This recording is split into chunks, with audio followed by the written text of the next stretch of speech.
Hello kaiju fans and welcome to I Dream of Indie. My name is Gamer Joe, bringing you a review today of 4-player party action fighting game GigaBash on Steam PC, developed and published by Passion Republic Games. Have you ever had a dream where you were a giant kaiju monster that could destroy buildings and fight other monsters? Well, then you should probably play Midway's classic Rampage, or you could play GigaBash. Better yet, watch that Dwayne "The Rock" Johnson movie Rampage. No, don't actually do that. You won't get Godzilla or King Kong or any recognizable monster here at all, really, but you will get 10 unique characters like PP Juris. Didn't you always want to see your PP online? No, hell no. The underlying story isn't that complicated here, with these 10 creatures simply coming together to do battle, but there is an entire story mode in this game. In fact, that will go over 4 of the characters' storylines in more detail. Before I touch on the modes, you're probably wondering just what exactly GigaBash is. It is kind of a fighting game in a way. It's inspired by such titles as Power Stone, the great Dreamcast and arcade game,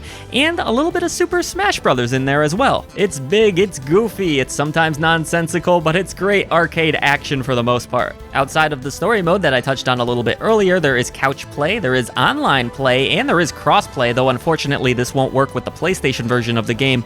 And then there is an extras mode as well, where you can see a lot of the unlockables that you've gathered throughout the game. There is a tutorial where you'll learn the basics, and then there's a gym where you can practice up even more. In couch play, you have 3 modes: free-for-all, team battle, and mayhem. With free-for-all, up to 4 monsters can battle one another. In team battle, it's going to be 2 versus 2, and mayhem is more of a party mode with some random shit going on, like throwing hamburgers at one another. GigaBash plays like a lot of other fighting games. It's really easy to pick up. You have standard attacks, light and heavy. You can jump and climb buildings. You can actually pick up buildings out of the ground and hurl them at your foe. You can dash, you can block, and you can even combine your abilities to create combos of sorts. Hitting enemies and gathering energy scattered across the maps will allow you to transform into your final form. This isn't even my final form! Sorry, that joke's pretty dated. The game even has little power-ups that you can pick up to perform even more special moves, but overall, this is not a complex game, pretty much designed for anyone to be able to pick up and play it. GigaBash also features a decent set of difficulty options, whether you're playing the story mode or you're playing against AI opponents in the party modes. Regardless of which mode you're playing, you'll be leveling up either the monsters or your overall player level. This all feeds into unlockables. There's unlockable stages in this game and a few unlockable characters. You don't have the entire roster at the beginning. Speaking of unlockables, there's also some art that you can enjoy and some BGM background music for your listening pleasure. While the roster isn't huge in this title, I did appreciate that every monster feels really distinct from one another. They have unique move sets and they're all fun to play for different reasons. PP Juris, for example, can shoot purple energy balls, insert your joke there, and Wooly can actually suck enemies in and then spit them out.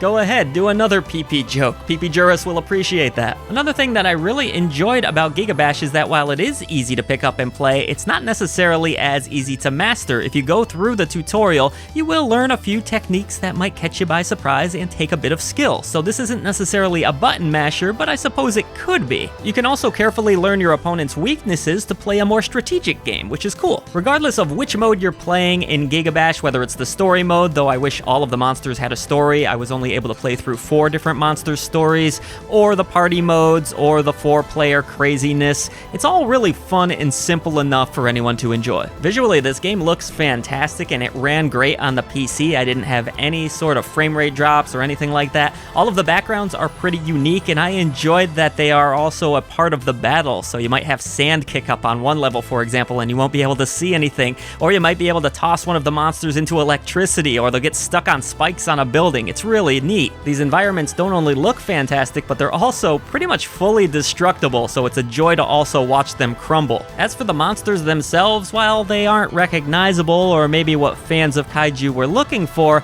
they are unique and they're really well designed. I fell in love with most of them. One of the unlockable monsters in this game is actually just a giant building, which was really kind of goofy and not my favorite, but fun to mess around with still. So overall, I really like the cast. Could have used another monster or two, but hey, I can't complain because they all do feel unique, like I mentioned. It's worth noting that when we first started playing this game, we had one crash, and we were warned about this. However, there was a patch released, and we did not experience any crashes after that patch, so hopefully y'all will be in the clear. Can't guarantee it, but I did want to note that there was that one crash. Outside of that, zero performance issues. As far as options within gameplay, you are able to set the amount of lives that your monsters have, and you can customize and tweak things a little bit to your liking that way. And then for game options, pretty basic stuff here. There are some filters. You can change the language. There's a score announcer that you can turn on or off. I don't know why you would want to turn it off because it's pretty great, but that is an option.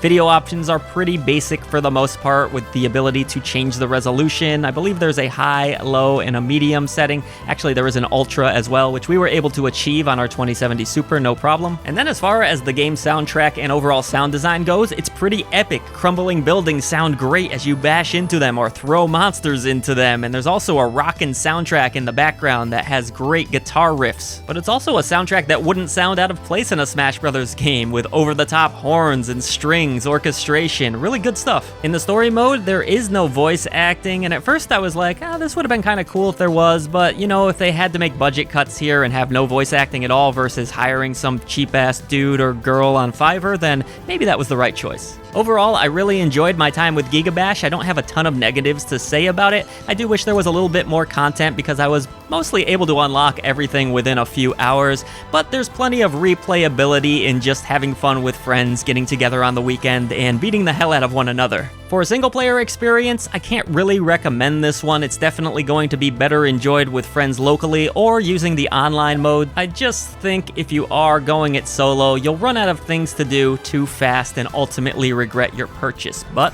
if you're in it for the party, which you should be, you'll play this game a lot and you'll have a blast playing. Or dare I say, a Giga Blast.